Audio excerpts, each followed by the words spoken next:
I think one of the worst things you can do to a person that's not feeling so good is to tell them to cheer up, or it's not so bad, or what's the problem, or why the long face. These are things that actually make people feel worse, in my opinion, anyway, and in my experience. Now, one of the things that I do as a therapist when I'm working with clients, say a client may come in and they're having problems in their life, perhaps one of their teenagers' sons or daughters, and you'll usually get those statements that they make, well, teenagers, who'd have them, or they're very difficult, or I'm going through hell with my teenager, he's acting up or acting out or whatever. And at that point, I don't tell them to, well, just cheer up, you'll get through it, it'll be fine, it's only a small period of time and you'll be able to look back at it after a while and it'll all be grand. Instead of doing that, I say to them, it doesn't take them long to grow up, really, does it? You know, can you remember a time when they were just a little infant child running about as a toddler, basically looking up at you, looking up to dad or mom, and running up to you, basically, with their little bright eyes and reaching out and hugging you and nuzzling up into your neck, and you get to feel that feeling.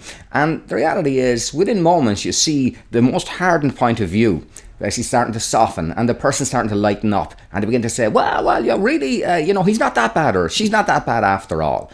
Because the reality is, if you put a person back into a memory where you know it's guaranteed to make them feel good, basically then it begins to change their emotional state. So here's an invitation for you this week, perhaps, when you're among your colleagues, just to do it in a very natural, very simple, effective way. So if you're talking to someone and you notice them basically they're not in the best of moods, just perhaps if they're in a relationship, for example, you might say to them, can you tell me, basically, how long have you guys been going out, or how long have you been with your partner? Then just say to them, where did you first meet? Now, if you ask them that question, you're going to find that person is going to be regressed back to the moment that they first met that person, and generally that's a really good and a really positive way.